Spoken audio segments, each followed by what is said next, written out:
안녕하세요. 저는 서울에 사는 40대 초반 여성입니다. 현재는 남편과 딸 둘, 이렇게 네 식구가 함께 살고 있어요. 나름 화목하고 사이가 좋은 식구입니다. 주말이면 맛있는 것도 먹으러 다니고, 함께 나들이도 나가고, 뭐 그런 평범한 가족 말이죠. 요즘 같은 시대에는 평범한 것도 복이잖아요. 평범만 하고 살아도 중간 이상은 되는 느낌이더라고요. 굳이 따지자면 조건이나 상황 같은 건 평범 이상이기는 해요. 저희 친정이 조금 잘 살거든요. 저희 엄마 아빠가 잘 사는 거지 제가 잘 사는 건 아니지만 말입니다. 그래도 이러나 저러나 부모님이 잘 살면 제가 도움을 받는 거나 살아가는 환경 자체가 훨씬 좋아지긴 하니까 복받은 삶이라고 생각하고 감사하게 여기며 살아가고 있습니다. 사실 남편은 저희 집이 그렇게 잘 사는 줄 모르고 저와 연애하고 결혼을 한 거긴 해요. 제가 어디 가서 티를 그다지 안 내는 편이기도 하고 칭찬인지 욕인지는 모르겠지만 부잣집 딸내미인 게 티가 잘 안 난다고 하더라고요.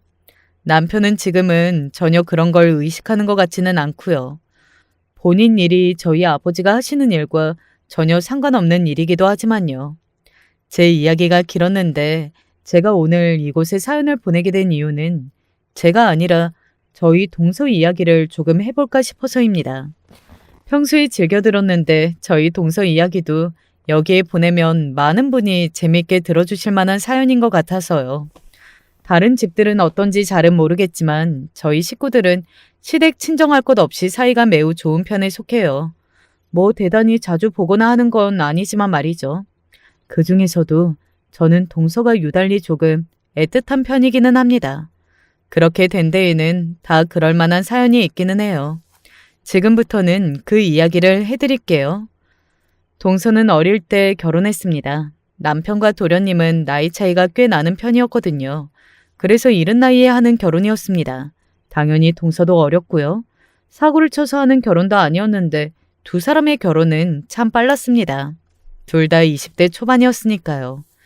저는 어린 여동생을 잃었던 경험이 있기도 했고 또 어린 나이에 둘이 함께 알콩달콩 잘 사는 게 참 예뻐 보였던 것 같아요. 게다가 그 두 사람은 주변의 도움을 받으려 하지 않고 자기들끼리 열심히 살면서 늘 노력했었거든요. 그래서 하루는 제가 이렇게 물었던 적도 있었습니다. 어른들이 다들 도와준다고 하는데 왜 그런 도움까지 안 받으려고 하는 거야? 그게 습관이 되면 언젠가 그런 도움들을 당연하게 생각하고 바라는 날이 올 수도 있는 거잖아요. 그건 당연한 게 아닌데. 저희가 일을 해서 돈을 벌 수 없는 상황이면 모를까. 지금은 젊어서 뭐든 가능한 나이인데 저희끼리 한번 잘해보고 싶어요. 이렇게 해보다가 정 안 되면 어느 날 도와달라고 할 수도 있지만 어린 친구가 참 기특한 생각만 한다고 나보다 더 어른이라고 그렇게 생각했던 것 같아요. 그렇게 예쁜 집만 골라하고 열심히 살려는 게 보이니 제가 당연히 마음이 갈 수밖에 없었습니다. 그래서 먼저 보낸 동생을 챙기듯 참 많이 챙겼던 것 같아요.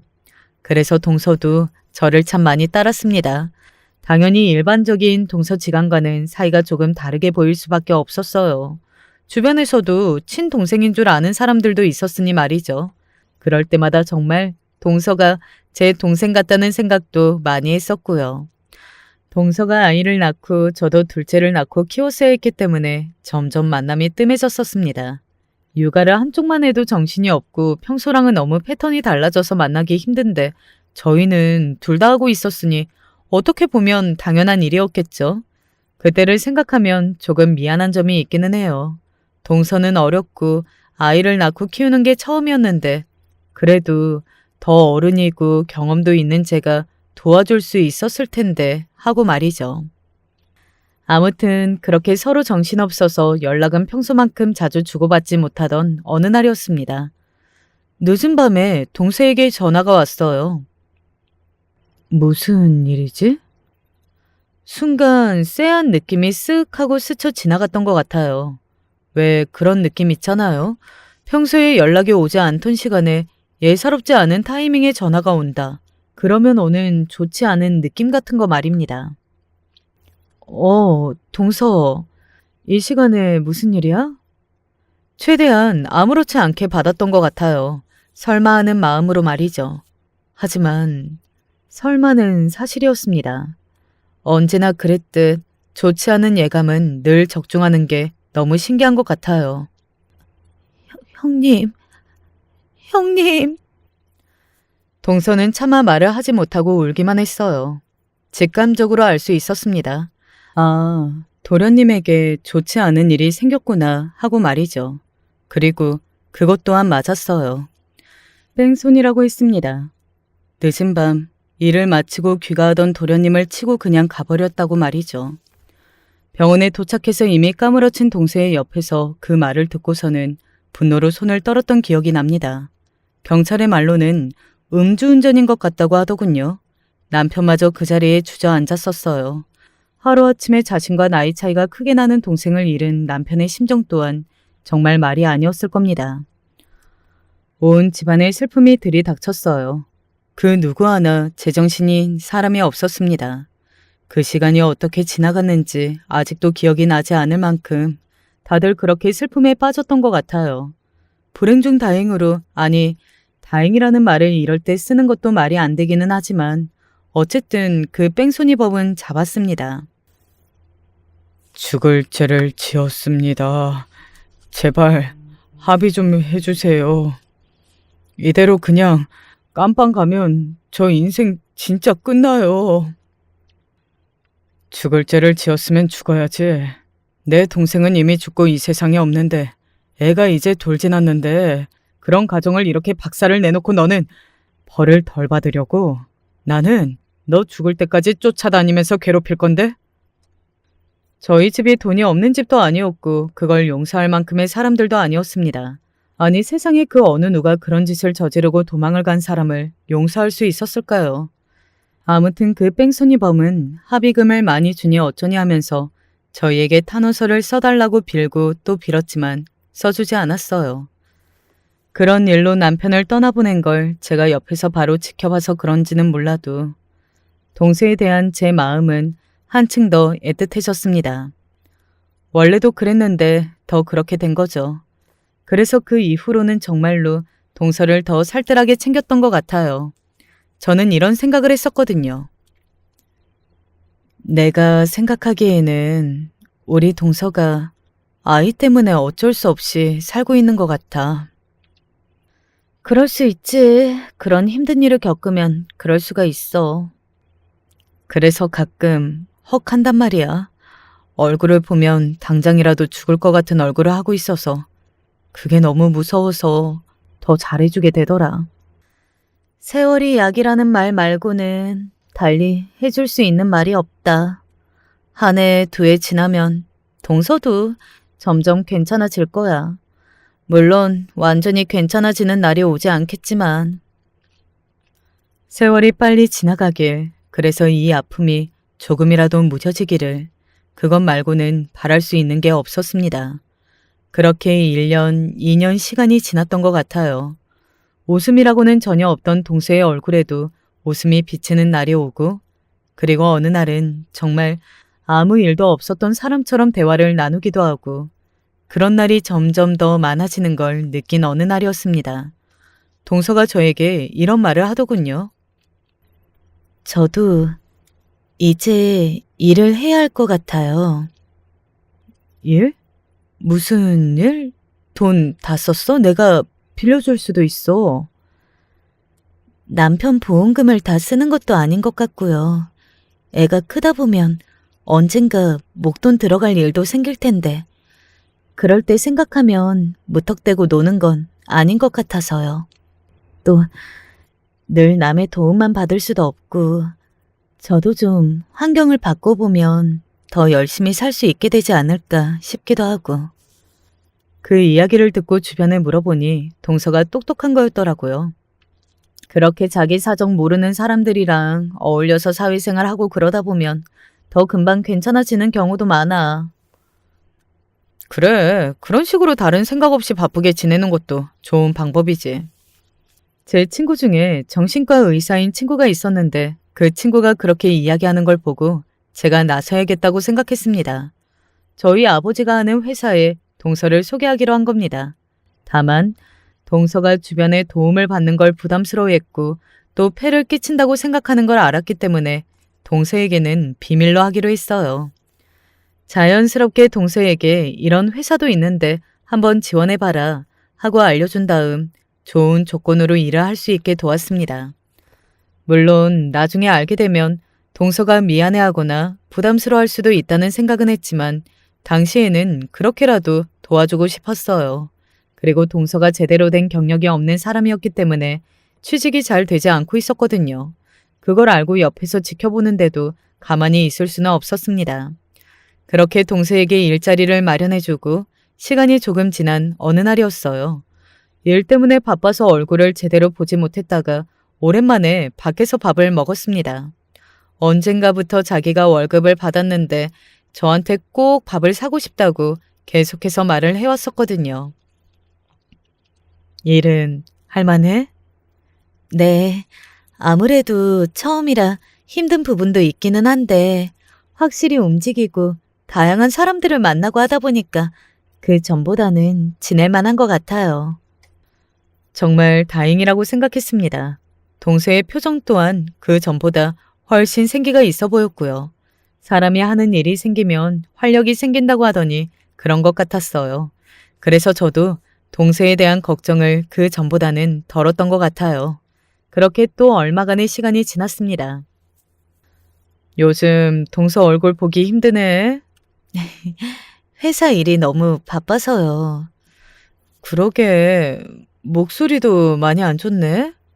그렇게 바빠? 바쁜데 괜찮아요. 오히려 이게 나은 것 같기도 하고. 그때는 그냥 바쁘지 않은 것보다 바쁜 게 도련님 생각을 덜 하게 되니까 그게 낫다는 말이겠거니 했던 것 같아요. 다른 이유일 거라고는 생각조차 하지 못했던 것 같습니다. 더구나 제가 소개해준 자리에 저희 아빠가 하는 회사였잖아요. 그래서 동서에게 뭔가 부당한 일이 있거나 그런 처우를 당하고 있다는 걸 상상조차 하지 못했던 것 같아요. 그렇게 그런 생각은 하지도 못하고 있던 어느 날이었습니다. 애가 요즘 표정이 정말 안 좋아. 회사에서 무슨 일이 있는 건 아닌지 걱정될 정도라니까. 그래도 회사에서 무슨 일이 있으면 그게 그래도 다행한 일 아니요. 너나 내 생각해서 그렇게 표정 안 좋은 것보다야 낫지? 조카를 시댁에서 봐주고 계셨거든요. 아무래도 일을 하면서 아이까지 키우는 건 불가능한 일이잖아요. 그래서 동서가 늘 퇴근길에 시댁에 맡겨둔 조카를 데려갔었는데 요즘 어디 정말 안 좋은 일이 있는지 동서의 얼굴이 좋지 못하다는 이야기를 시댁 어르신들을 통해 듣게 된 겁니다. 그네 네가 무슨 일 있는지 조금 물어봐라. 그 성격에 잘도 이야기하겠다. 걱정 끼치는 거 싫어서 맨날 억지로 웃으면서 집에 들어오는 애를. 그래도 우리보단 속내 털어놓기 쉬운 거 아니에요. 시댁 어르신들도 동서가 영 걱정이 되는지 저를 불러다 한번 물어보라고 하시더군요. 시댁 어르신들은 동서를 진심으로 걱정했거든요. 진심으로 새 출발을 했으면 좋겠다고 늘 이야기하셨습니다. 저 어린 나이에 혼자 애를 키우고 사는 게 너무 안 됐다고 말이죠. 여차하면 조카도 두 분이 책임진다는 말을 자주 하셨었고요. 그럴 때마다 동서는 그럴 생각이 전혀 없다며 손사래를 쳤지만 말입니다. 네, 제가 한번 물어볼게요. 걱정하시는 시댁 어르신들에게 그렇게 이야기한 뒤 동서에게 연락했습니다. 동서, 시간 될 때 얼굴 한번 보고 밥이나 먹자. 네, 지금은 제가 너무 바빠서. 하는데 동서의 뒤로 누군가가 소리를 지르는 목소리를 들었습니다. 남자 목소리였는데 지금 업무 통화하는 거 아니지? 뭐 이런 목소리였던 것 같아요. 동서는 그 목소리가 들려오고 나서 서둘러 전화를 끊더라고요. 그때는 누군가가 동서를 괴롭힌다는 생각을 직접적으로 하지는 못했던 것 같아요. 아마 직장 내부에서 너네 동서를 별로 안 좋아하는 사람들이 있을 수는 있어. 왜? 경력도 없는데 대우 좋게 들어간 거 아니야? 그러면 아무래도 질투하는 사람들이 생길 수밖에 없지. 아무래도 그런가? 아무래도 그렇지. 이럴 때는 그냥 모르는 척 하고 있는 게 좋아. 그래도 도와주고 싶은데. 어설프게 도와줬다가는 네 동서 진짜 사내에서 왕따 된다. 다 큰 어른들이 무슨 왕따는 왕따야? 얘가 세상 물정 모르는 소리 하네. 요즘 직장 내 괴롭힘, 사내 왕따 이런 게 얼마나 많은 줄 알아? 그런 걸로 비관해서 안 좋은 선택을 하거나 회사 그만두는 경우도 얼마나 많은데. 너 함부로 나서지 마라. 친구들에게 그런 이야기를 들으니 제가 함부로 나서기도 그렇더라고요. 물론 제 전화 한 통이면 도와준다고 하는 사람들이 많을 건 뻔했습니다. 저희 아빠 회사니 당연히 그럴 수밖에 없었고요. 하지만 섣불리 도와주겠다고 나선 행동이 오히려 사태를 더 악화시킬 수 있다는 이야기는 친구들을 통해서 듣고 나니 무슨 문제인지 알아보는 것도 조금 염려가 되더라고요. 뭐 어찌 되었든 동서를 그 뒤에 한번 만나기는 했습니다. 안색이 좋지 않더라고요. 시댁 어르신들이 왜 그렇게 걱정을 했는지 단번에 알 수 있는 얼굴을 하고 나타났습니다. 동서, 요즘 회사 일이 많이 힘들어? 아니요. 남들도 저만큼은 다 힘들걸요? 동서는 걱정을 끼치기 싫다는 듯 그렇게 말을 돌리더군요. 하지만 저도 쉽게 물러설 생각은 없었습니다. 얼굴을 보니 걱정이 더 되더라고요. 아니, 그래도 얼굴이 많이 안 좋은데 힘들면 그만두고 다른 일 찾아보는 것도 생각해봐. 정말 그렇게 무리해서 다닐 필요 없어. 정말 괜찮아요. 형님, 회사 일이라는 게 힘들 때도 있고 그런 거죠. 뭐 다들 저만큼은 힘들걸요? 저야 처음 해보는 일이니까 더 힘든 거고. 그래도 정말로 견디기 힘들 만큼 힘이 들면 그때는 형님에게 꼭 말할게요. 정말로요. 지금은 진짜 괜찮아요. 그렇게까지 말하는데 제가 거기서 뭘 더 할 수 있었겠나요? 그냥 그러겠다고 하고 그날은 그렇게 대화를 끝냈습니다. 그리고 집으로 돌아와서 남편과도 이야기해봤지만 남편도 처음 하는 사회생활이면 적응하기까지 시간이 조금 걸릴 수 있다고, 그리고 정 힘들면 본인이 이야기해준다고 하니 믿고 두고 보자고 그러더군요. 많은 분이 여기까지 들으시면 제 친구들이나 남편의 이야기가 다 맞으니 제가 유난을 떠는 걸로 생각하실 수도 있기는 할 겁니다. 제가 실제로 동서에 대해 각별하게 생각했던 것도 맞기는 하니까요. 하지만 직접 만나서 얼굴을 보고 했던 사람들이 느끼는 것들이 있잖아요. 시댁 어르신들이 동서의 얼굴을 보면서 진심으로 염려했던 것처럼 말입니다. 남편과 친구들의 말을 들어도 계속 그날의 좋지 않았던 동서의 얼굴만 떠올랐습니다. 어딘가 생기가 없어 보이고 지칠 대로 지쳐있는 그 얼굴 말입니다. 그래서 도저히 가만히 있을 수가 없겠더군요. 며칠을 고민했던 것 같습니다. 자연스럽게 동서가 일하던 곳에 찾아가서 동서나 그 회사 사람들에게 부담을 주지 않으면서 동서가 회사 일을 어떻게 하고 있는지 살펴볼 방법을 말이죠. 머리를 굴린 끝에 평소에 조금 친하게 지내던 아빠 회사 임원분 한 분에게 오랜만에 얼굴을 뵙고 싶다고 연락했어요. 그리고 회사 근처에서 밥을 먹기로 했습니다. 오랜만에 이렇게 얼굴 보니까 좋구나. 김 이사님도 잘 지내셨죠? 그럼 나야 잘 지냈지. 이렇게 종종 얼굴 보면서 지내자. 나도 늙으니 예전에 알던 사람들이랑 만나면 참 반갑고 그렇더라.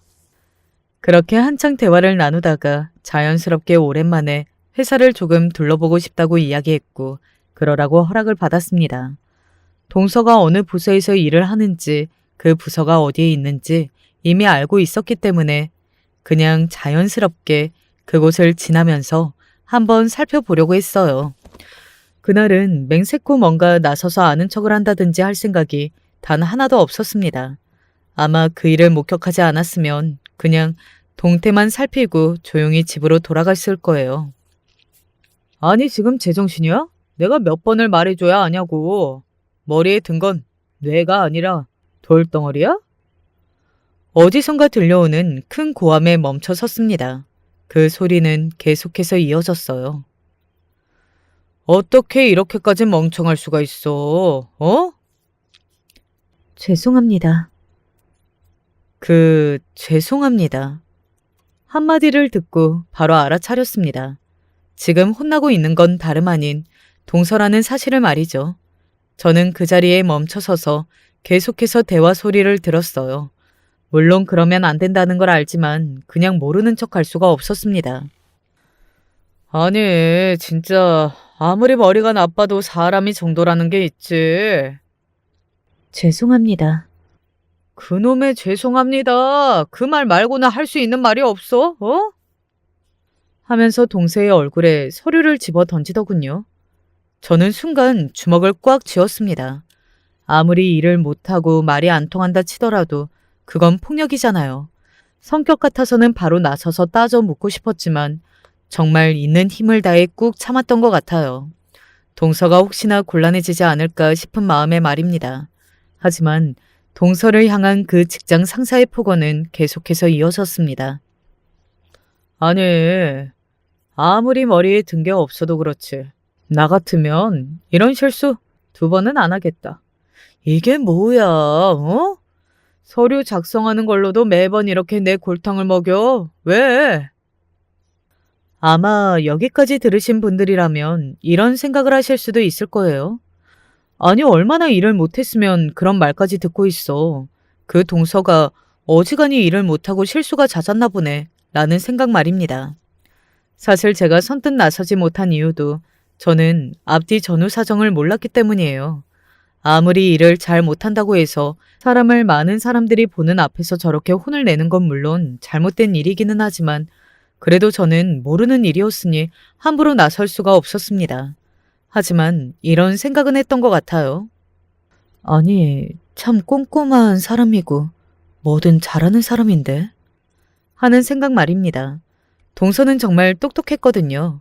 왜 그런 사람이 있잖아요. 하나를 말하면 둘, 셋을 알아듣고 센스 있게 뭐든 잘하는 사람 말이죠. 동서가 그랬어요. 집안 일을 할 때도 저와 대화를 나눌 때도 평소에 늘 그랬기 때문에 다른 일도 잘할 걸로 생각했던 거였고 말입니다. 그러니 제가 일자리도 뒤에서 소개해 준 거고요. 저라고 아무에게나 그러지 않거든요. 그래서 그 소리를 들으면서 화도 났지만 의아한 마음도 있었습니다. 그런데 제 주변을 지나가면서 누군가가 하는 말에 제 의아함이 풀렸어요.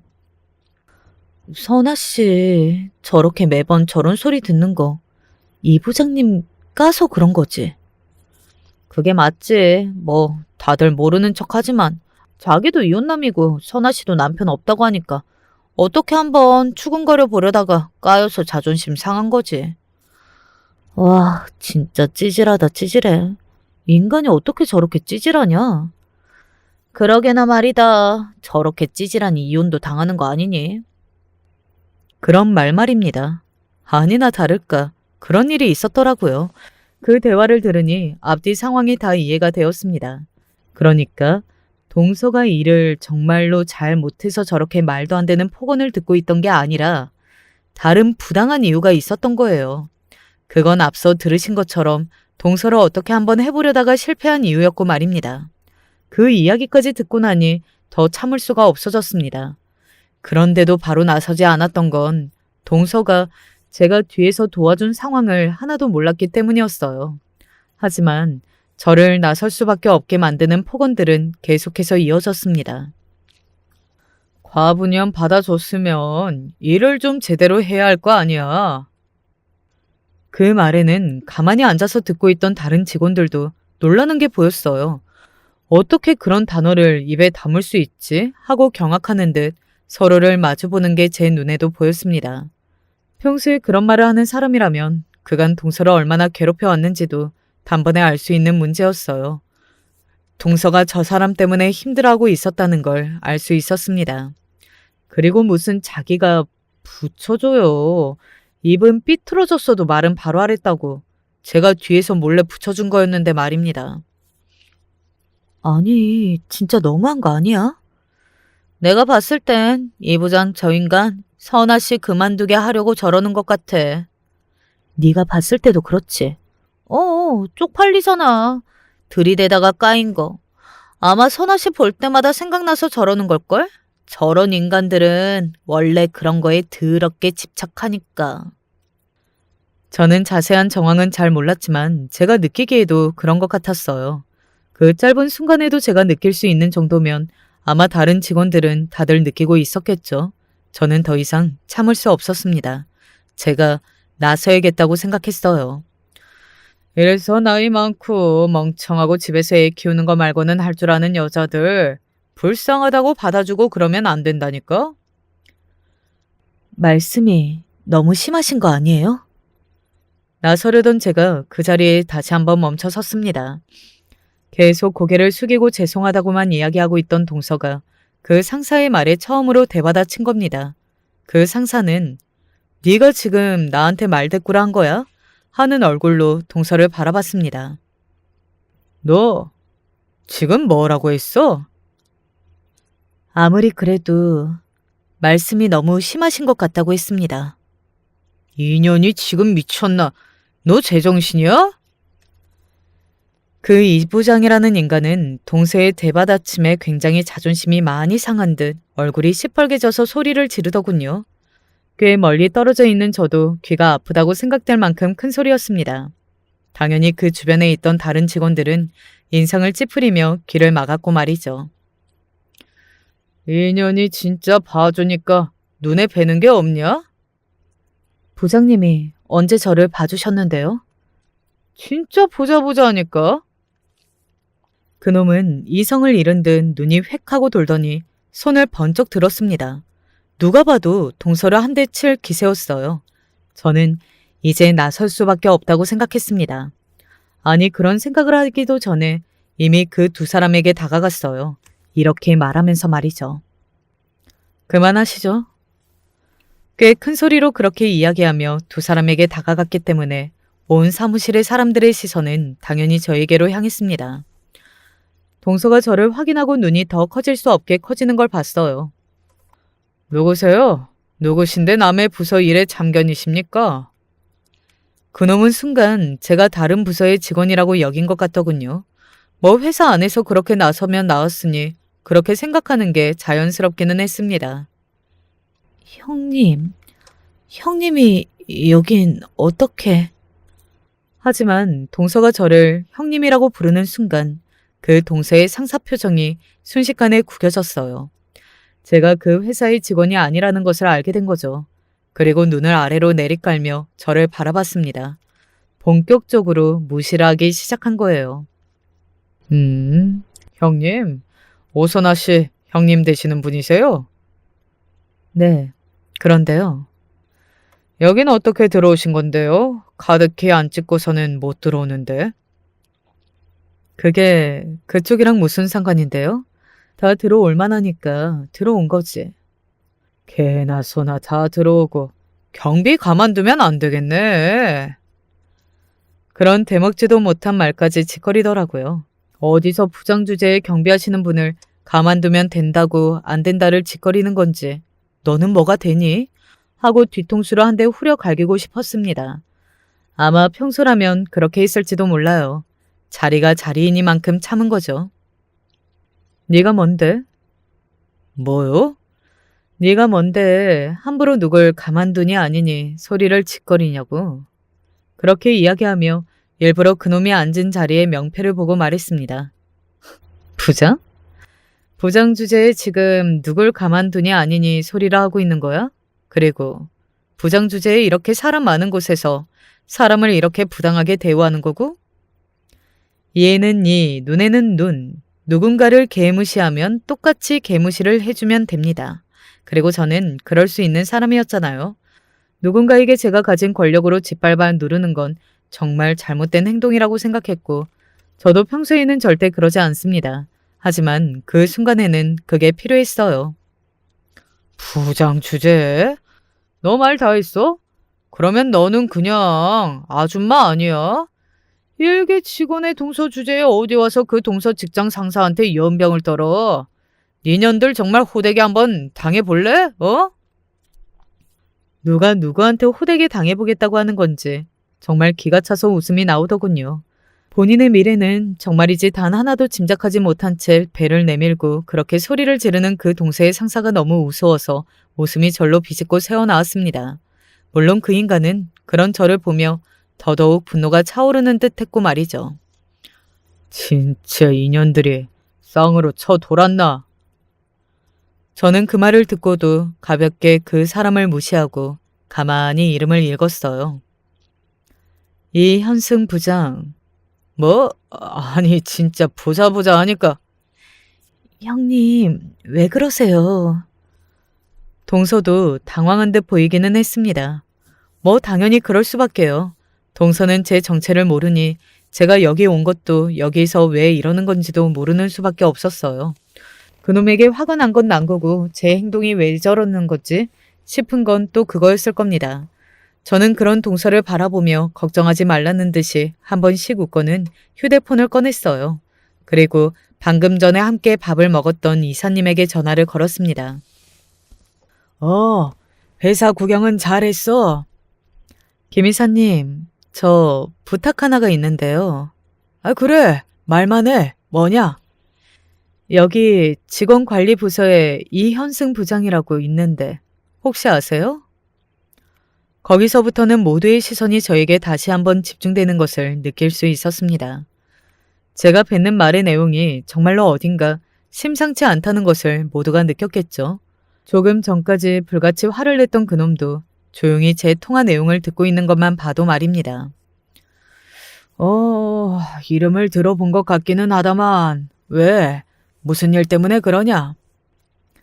이 부장 지금 당장 잘라버려요. 아빠한테는 제가 직접 말할게요. 그거야 어렵지는 않은데 무슨 일 때문에 그러니? 잠시만. 내가 당장 그리로 가마. 그렇게 전화를 끊었습니다. 뭐야? 그놈은 굉장히 당황해서 말을 더듬으며 저에게 그렇게 묻더군요. 저는 그런 그놈의 얼굴을 빤히 바라보며 또박또박 말했습니다. 뭐긴 뭐야. 너 인생 종치는 소리지. 라고 말이죠. 앞서 이야기했듯 사람은 직감적으로 뭔가 쎄한 느낌이 들 때가 있잖아요.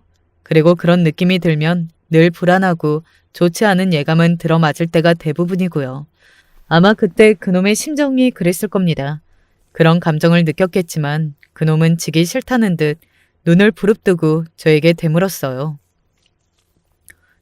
네가 뭔데? 너 누군데 내 인생을 종을 치니 많이 하는 소리를 해?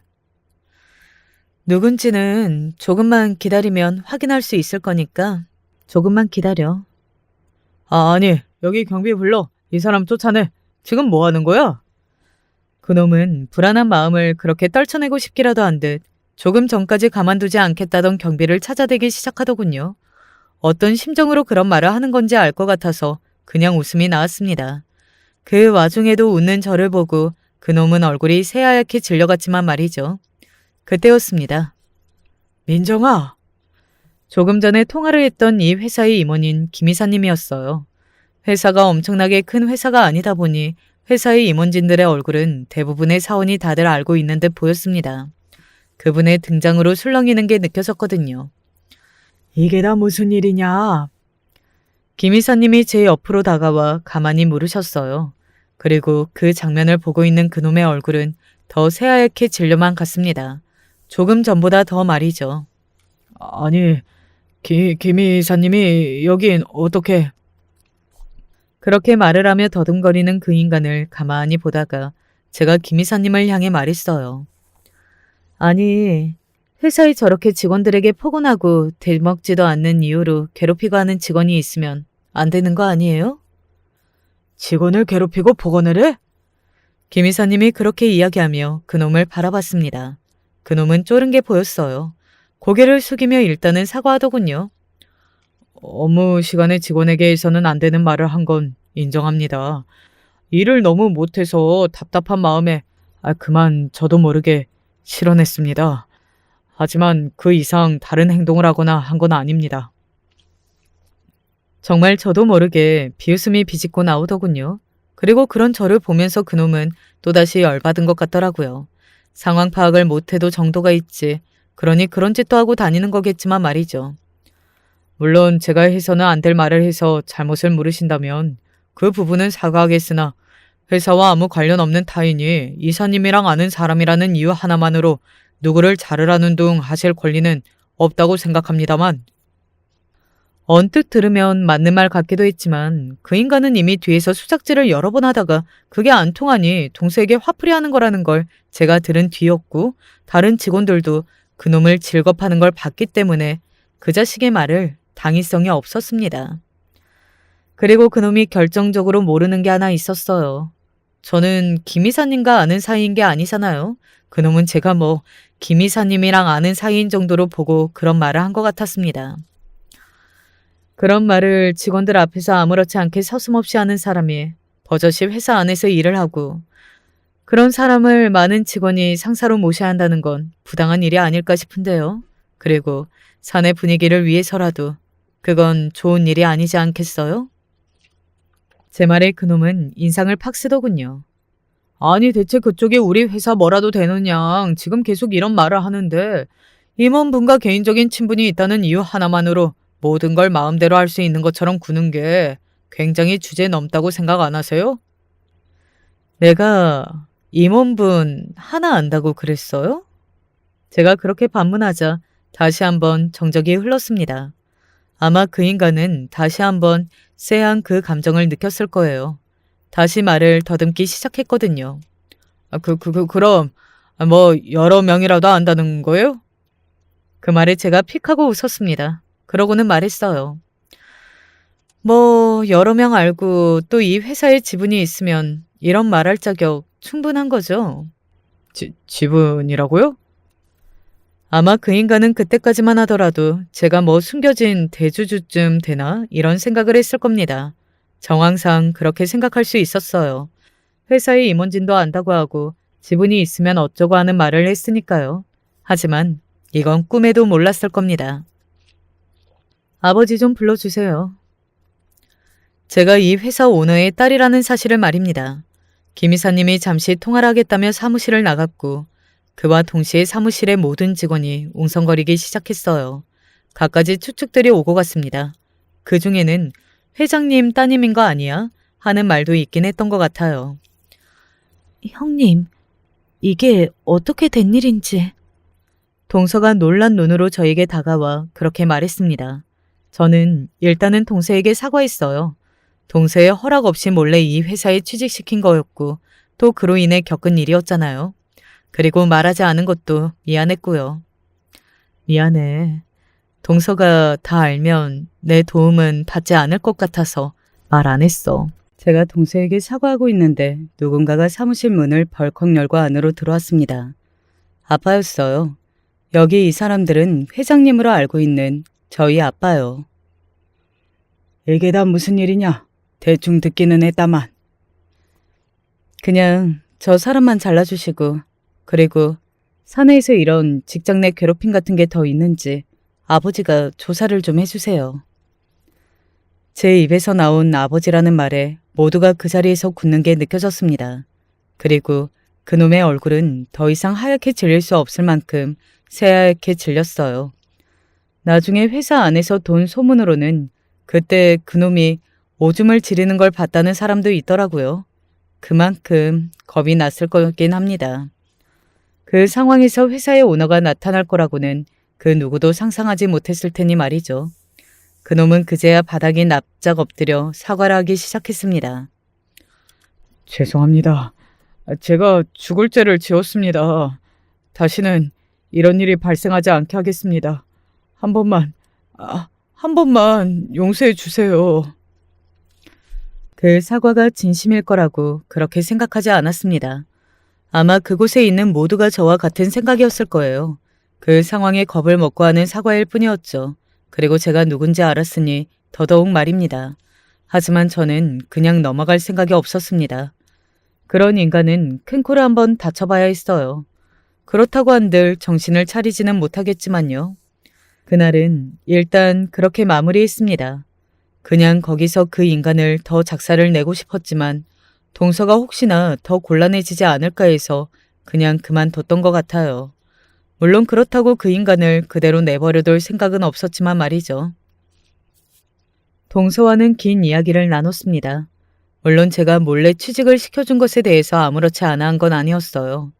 본인은 본인 능력으로 취직이 되었다고 생각하고 있었고 또 본인이 그렇게 본인은 아니었지만 낙하산으로 채용이 된 거면 다른 누군가의 기회를 뺏는 게 아닌가 하는 걱정을 하더라고요.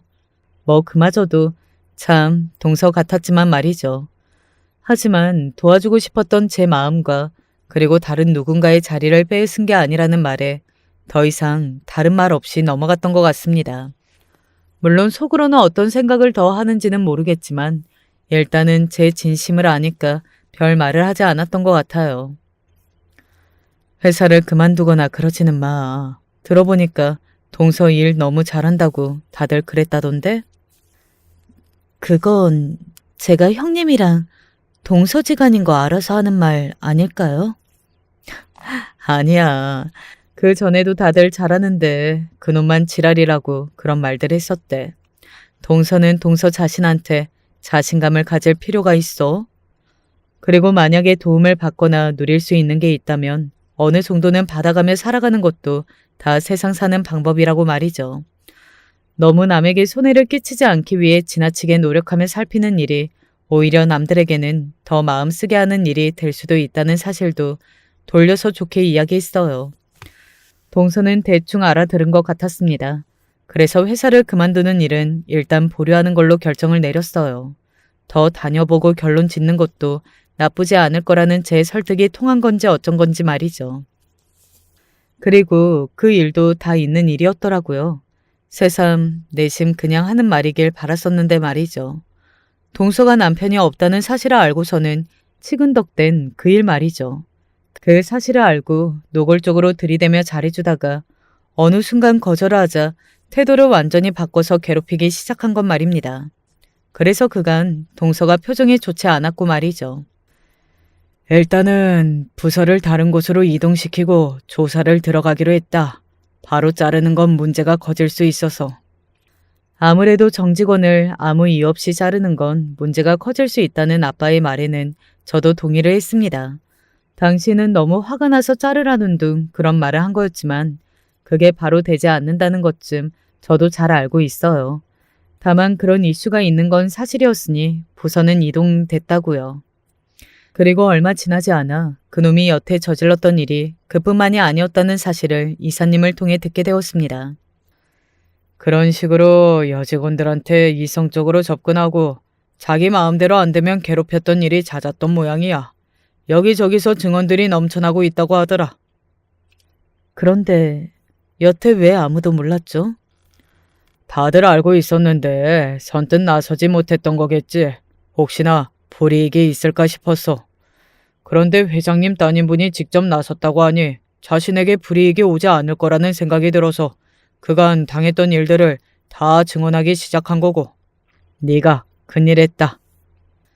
이 문제로 사내 분위기가 긍정적으로 많이 바뀌고 있다고 말이죠. 알게 모르게 사내에서 여자 직원들을 차별하거나 기분 나쁜 농담을 하는 경우들도 줄고 있다고 말입니다. 뭐 저는 그런 부분까지 다 생각하고 한 행동은 아니었지만 결과적으로 그렇게 되고 있다니 좋은 일이라는 생각이 들더군요. 그리고 좋은 소식은 또 들려왔습니다. 저 회사 계속 다니기로 했어요. 동서가 그런 소식을 전해왔습니다. 고민이 많았는데 일이 너무 재미있고 사람들도 너무 좋고 또 누군가에게 도움을 받는 게 그렇게 나쁜 일은 아니라는 것을 받아들이기로 했다고 말입니다. 물론 그 일이 일어나지 않았으면 더 좋았겠지만 여러모로 전화 위복이 된 것 같아서 저도 참 마음이 좋았던 것 같아요. 그리고 얼마 지나지 않아 그놈은 해고 조치가 되었다고 들었습니다. 본인의 잘못으로 해고가 된 거라 퇴직할 때 받을 수 있는 혜택들도 대부분 받지 못하고 나가야만 했고 또 소문이 너무 파다하게 나서 다른 회사에 취직도 어려울 거라고 말이죠. 다 본인의 업보인 거죠. 그렇게 살면서 언젠가 그 대가를 받을 거라는 생각을 하지 못한 게 참 멍청했던 거지. 저에게 복수를 하겠다며 일을 간다는 이야기를 들었습니다.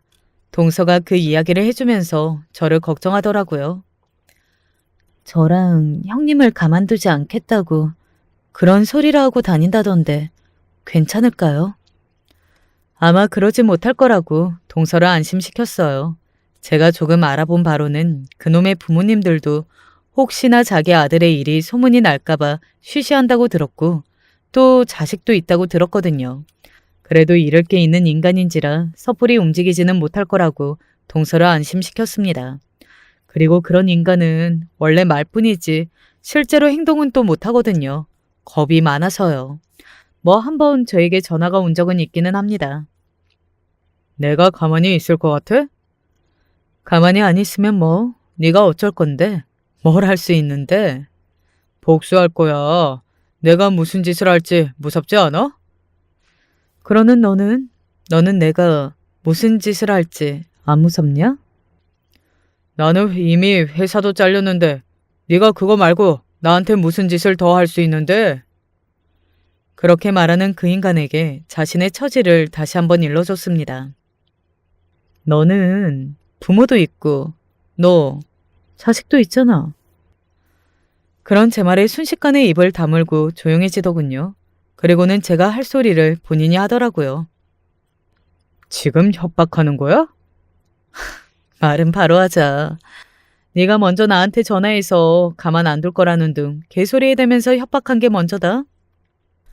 너희 부모님 지인들에게 그리고 자식들에게 아들이 그리고 아빠가 어떤 인간인지 다 소문내고 싶지 않으면 조용히 닥치고 없는 듯 살아라. 라는 제 말에 씩씩거리며 전화를 끊더군요. 알 수 있었습니다. 다시는 이런 일로 저의 신경을 긁는 일은 없을 거라고 말이죠.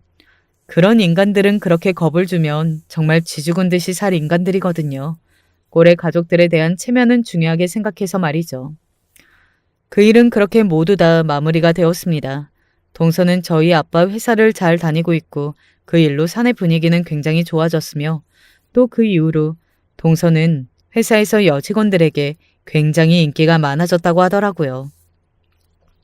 요즘 둘째 표정이 너무 좋지 않니? 회사 일이 좋게 잘 해결이 된 것 같더군요. 시댁 어르신들은 다들 모르세요. 괜히 그런 일 전하면 속상해 하실 것 같아서 말하지 않았거든요.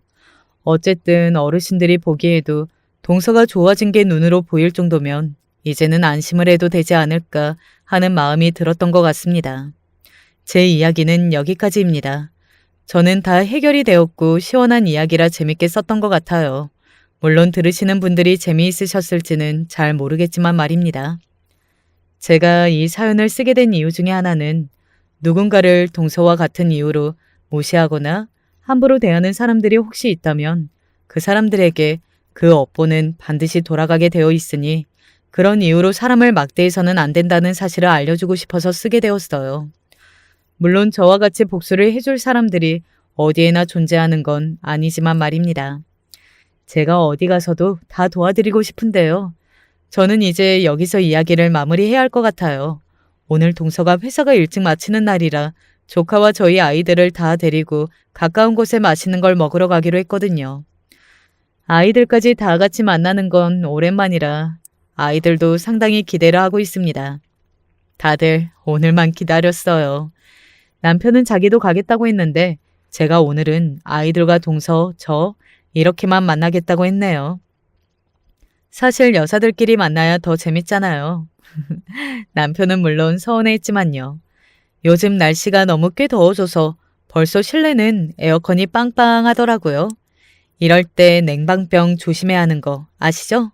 요즘 느끼는 거지만 정말로 건강이 최고니까 다들 언제 어디서나 늘 건강 조심하세요.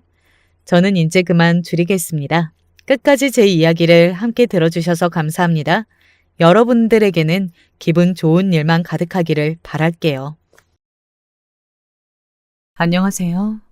어디에다가 하소연할 것도 없고 친구가 이곳을 알려줘서 어렵게 사연을 보내봅니다. 정말 남편 때문에 미치고 팔짝 뛸 노릇인데 제 이야기를 끝까지 들어주시고 많은 조언 부탁드립니다.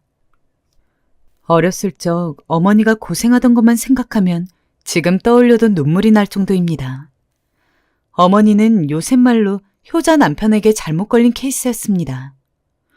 왜들 그렇게 남자들은 대리 효도를 좋아하는지 제가 어렸을 적부터 아빠의 강건한 권유로 인해서 저희 집에는 언제나 친할머니와 함께 있었습니다. 물론 아빠 입장에서는 일찍이 남편을 잃은 친할머니가 안쓰러웠을 겁니다. 당연히 자식으로서 걱정도 됐겠죠. 하지만 그러면 당연히 자식인 스스로가 돌봐야 하는 거 아닙니까? 아무리 기억을 되짚어봐도 어렸을 적 친할머니를 돌보는 것은 오로지 저희 어머니 몫이었어요. 엄마는 왜 맨날 할머니 옆에만 있어? 아무것도 모르는 어릴 때의 제가 어머니한테 그렇게 물으면 어머니는 늘 할머니는 몸도 마음도 외로운 분이야. 그러니까 엄마가 돌봐드리는 거고. 라고 이야기했습니다. 그렇게 어머니가 할머니를 돌보느라 힘들 때 아빠는 맨날 일이 바쁘니 뭐니 핑계를 대면서 집에 오면 할머니에게 오늘 잘 계셨냐는 말만 몇 마디 던지고는 바로 골아떨어지거나 아니면 본인이 좋아하는 축구 경기를 보기 바빴습니다. 그게 문제가 된다는 것을 인지했던 건 제가 중학생이 되었을 때입니다. 친할머니는 아주 나쁘신 분은 아니었지만 그렇다고 해서 어머니에게 살가운 분도 아니었습니다. 예, 밥 안 되었니? 어서 밥 좀 차려라. 네, 어머님, 잠시만요. 얼른 가져오래도. 넌 왜 이리 둔한 거냐? 시애미가 이때쯤이면 밥 먹는다는 거 몰라? 미리미리 준비를 해놨어야지. 시애미 모시는 게 어찌 예전 같지가 않구나. 젊을 적부터 몸이 약했다던 할머니는 나이가 들고서는 움직이는 게 불편할 정도로 힘든 상황이었고 그러다 보니까 자연스럽게 어머니를 여기저기 부려먹고는 했습니다. 하지만 문제는 주말에 어머니와 아빠가 함께 있을 때도 언제나 아들인 아빠한테는 아무 말도 안 하면서 어머니만을 불렀다는 겁니다. 할머니 자식은 아빠잖아요. 아빠 좀 시켜요. 왜 맨날 할머니 밥 차리고 집안 청소하고 그런 건 다 엄마가 해야 돼요? 뭐라고? 아니, 이 기집애가 지금 할매한테 뭐라는 거야? 너 안 되겠다. 일로 와봐. 혼 좀 나야 정신 차리겠구나. 어디 기집애가 할 말 못할 말도 못 가리고. 어렸을 적 제가 보기에도 너무 어이가 없어서 대놓고 친할머니에게 뭐라고 한 적도 있었습니다. 그리고 당연히 그날 집안이 뒤집어졌죠. 어머니도 할머니한테 그게 무슨 말버릇이냐며 저를 혼냈고 아빠와 할머니 역시 어린 게 발랑 까졌다느니 기집애가 못하는 말이 없다느니 하면서 저를 뭐라고 하기 바빴습니다. 물론 지금 저희 세대 역시 며느리로서 시부모를 모시는 게 어느 정도는 당연시되고는 했습니다.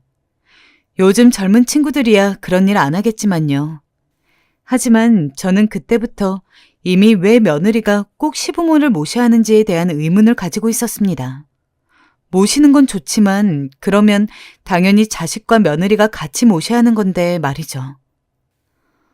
엄마도 엄마 인생 좀 살아요. 언제까지 친할머니 돌보려고 그래? 솔직히 친할머니가 그렇게 아프신데 아빠가 손 놓고 있다는 것도 난 이해가 안 되고. 그런 말 하지 마라. 너희 아빠가 바쁘고 힘드니까 그렇지. 엄마는 괜찮아. 난 엄마도 미련하고 할머니도 싫고 아무튼 다 믿고 싫어. 시간이 갈수록 할머니 몸은 더 약해져 갔습니다. 그럴수록 어머니 역시 더욱 힘들어져 갔죠. 매일매일 안색이 파리해지는 어머니가 걱정이 되어서 제가 일부러 쓴소리한 적도 있었습니다. 하지만 아무리 이야기를 해도 어머니는 그저 괜찮다며 자기가 할 수 있다며 그런 저를 말렸죠. 아무리 엄마가 괜찮다고 하지만 저로서는 이해가 가지 않았습니다. 만약에 어머니가 할머니 돌보는데 시간을 뺏기지 않았다면 쉬는 것도 훨씬 많이 쉴 수 있었을 테고 조금 더 여유 있게 사는 게 가능했을 텐데 차라리 어머니가 집에서 집안일만 하는 전업주부고 돈을 아빠만 벌어오면 또 몰랐을 겁니다. 하지만 당시 대부분의 월급을 아빠가 벌어오는 것은 맞았지만 어머니 역시 주방일 등을 하며 자그맣게나마 생활비를 벌고 있는 상황이었습니다. 은미야, 여기 와서 엄마 어깨 좀 주물러 줄래? 아이고, 어깨가 왜 이리 쑤시지? 엄마, 많이 아파? 어머니는 시어머니 돌보랴, 일하느랴, 몸이 10개호도 모자랄 정도로 힘든 삶을 사셨고, 그래서 어린 전 엄마가 아플 때마다 아픈 곳을 꾹꾹 주물러드리곤 했어요. 물론 조금 크고 나서부터는 제가 옆에서 어머니를 도와드리고는 했지만 여전히 왜 친할머니를 아빠가 돌보지 않는가에 대한 의문은 가시지 않았습니다. 중학교를 지나고 고등학교를 지나고 제가 대학교 2학년이 됐을 때 드디어 어머니의 고생은 막을 내립니다. 할머니가 돌아가셨기 때문이었습니다. 저한테는 나쁘지 않은 분이었기는 해도 워낙 어머니 고생시킨 걸 봐왔던지라 생각했던 것보다 많이 슬프진 않았습니다. 어머니 역시 슬퍼 보였지만 후련해 보이는 감이 더 컸습니다. 단언컨대 그럴만합니다. 할머니가 돌아가시기 전 약 2년 동안 어머니는 아마 그간 고생해온 것보다 훨씬 더 힘들었을 테니까요. 그때쯤 되니 할머니가 병이 생겨서 어머니는 할머니 똥오줌까지 다 받아줘야 했고 거의 무슨 전문 간병인이나 할 것 같은 병수발을 들어야 했습니다. 그런 과정을 보고 자라서인지 저는 아빠를 그리 좋아하지 않았습니다. 아무리 봐도 아빠가 옆에서 할머니 병수발을 도와줬다면 어머니가 훨씬 더 편한 마음으로 힘들지 않게 할머니를 도와드릴 수 있었을 것 같았거든요. 할머니 돌아가시고 3일간 장례식을 한 뒤 집에 오는데 분명히 하늘나라에 간 건 할머니건을 어머니가 더 당장 죽을 것 같은 얼굴을 하고 있었습니다. 분명히 젊고 예뻤던 어머니가 결혼을 하고 나서 할머니 돌보느라 자기 인생 없이 힘들게 살았던 시간들이 마치 제가 그렇게 지낸 것처럼 마음이 아프더라고요. 그리고 그 모습을 보면서 다짐을 했습니다. 내가 나중에 결혼을 하면 절대 효자 남편을 안 만날 거라고. 혹시나 효자 남편을 만난다고 하더라도 내가 나서서 시부모 모시고 살지는 않을 거라고요. 사실 부모님 모습을 봐오다 보니까 결혼이란 것을 꼭 해야 한다고 생각하진 않았습니다. 물론 부모님이야 빨리 결혼을 해라, 얼른 결혼해서 아이 낳고 해야지 안정된 가정을 이룰 수 있다며 제가 얼른 결혼하기를 바라셨지만 마땅한 사람이 없기도 했고 무엇보다도 아무나랑 결혼할 수는 없는 거니까 제 나름대로도 좋은 사람이 있어야 결혼을 하든 말든 고려라도 해볼 텐데 남자친구를 사귀어도 그렇게 오래 간 적이 없었습니다. 또 헤어졌어? 아니, 너는 어떻게 남자친구를 사귈 때마다 이렇게 금방 헤어지니? 걔가 이번엔 결혼하자고 하는 거야. 만난 지 1년도 안 됐는데 무슨 결혼? 아니, 싫다고 했더니 바로 헤어지자고 하더라. 아니, 너 나이면 이제 결혼 생각 할 만하지? 아니, 정말 안 할 거야, 결혼? 네, 남자친구와 이별이 빠른 이유는 간단했습니다. 남자들이 죄다 저를 사귄 지 얼마 되지도 않아서 은근슬쩍 결혼 이야기를 꺼내며 이제 우리 결혼하자. 부모님 먼저 뵈러 갈까? 라며 혼자 북치고 장구치고 하는데 어떻게 그런 사람이랑 오래 만나겠어요.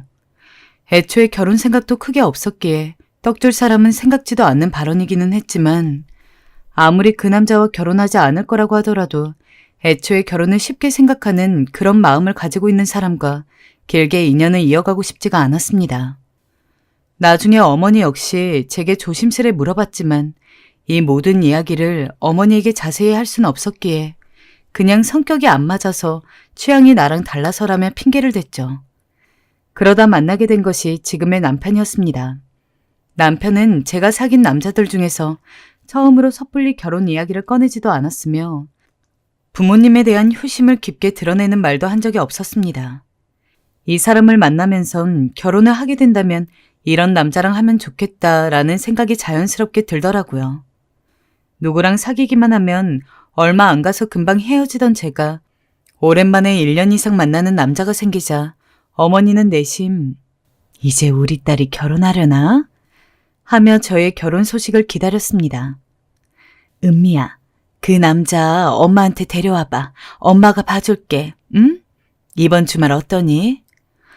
엄마, 아직이요. 아직 우리끼리 결혼하자고 얘기 나온 건 아니라서요. 조금만 기다려줘. 어머니는 기대감을 잔뜩 드러내시며 저리 물었지만 전 그럴 때마다 뒤로 미루었습니다. 물론 저도 좋은 사람 만나면 결혼을 할 생각이 있었기에 지금의 남편과 조금 더 만나게 되면 정말 진지하게 이후의 관계까지 생각해 봐야겠다 싶었지만 그래도 저에게는 확신이 필요했거든요. 분명 그런 이야기에 일절 없이 결혼을 했는데도 불구하고 막상 결혼하고 나면 손바닥 뒤집듯이 바뀌는 경우도 있었으니까요. 나 사실 당신한테 할 말이 있어. 나는 옛날부터 우리 엄마가 친할머니 모시느라 힘들어하는 것만 봐서 절대로 그렇게는 안 살 거라고 다짐해왔어. 그래서 말인데 나는 우리 부모님은 딸인 내가 챙길 거고 반대로 당신도 당신 부모님은 스스로가 챙겼으면 해. 물론 반대로 당신한테 우리 부모님 수발 들어달라고 부탁하지도 않을 거야. 당신을 좋아하고 당신이랑 결혼하면 괜찮을 것 같다고 생각하고 있지만 이 부분이 나랑 맞지 않으면 나는 솔직히 지금 관계를 더 이어가는 게 힘들 것 같아. 직설적이라면 직설적이었을 겁니다. 하지만 괜히 돌려 말하면서 어줍지 않은 기대를 품게 하고 싶지도 않았습니다. 그리고 애초에 저의 이런 말에 화를 내면서 관계를 끊을 사람이면 빨리 끊어내는 게 저로서도 좋은 일이었으니까요. 하지만 이런 제 말에도 남편은 화를 내지 않았습니다. 그래, 은미야. 네 생각이 그렇다면 그렇게 하자. 사실은 나도 그쪽이 더 좋다고 생각하고 있었어. 그러니 너무 염려하지 말고 나랑 결혼하는 거 생각해 줄래? 남편의 확답까지 듣고 나니까 결혼을 더 미루기가 힘들었습니다.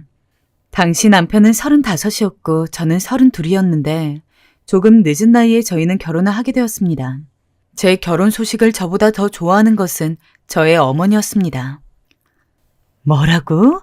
우리 은미가 드디어 결혼을 하는구나. 아이고, 이렇게 좋은 일이 어딨니?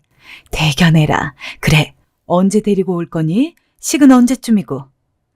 엄마, 딸 결혼하는 게 그렇게 좋아? 그럼 이보다 좋은 일이 어딨어. 엄마가 얼마나 걱정이 많았는데 네가 하도 데리오도 원하는 남자는 안 만날 거다. 그럴 바에는 그냥 평생 혼자 살 거라고 입에 달고 다니니까 내심 네가 이러다가 진짜로 죽을 때까지 결혼 안 할까 봐 걱정하고 있었지. 그래도 좋은 사람 만나 결혼을 한다고 하니까 엄마는 마음이 많이 놓인다. 엄마는 정말로 저희의 결혼을 그 누구보다 축복해 주셨어요. 남편도 듬직해 보인다며 마음에 들어있고요. 결혼하고 나서는 그냥 여느 부부처럼 평범하게 지냈습니다.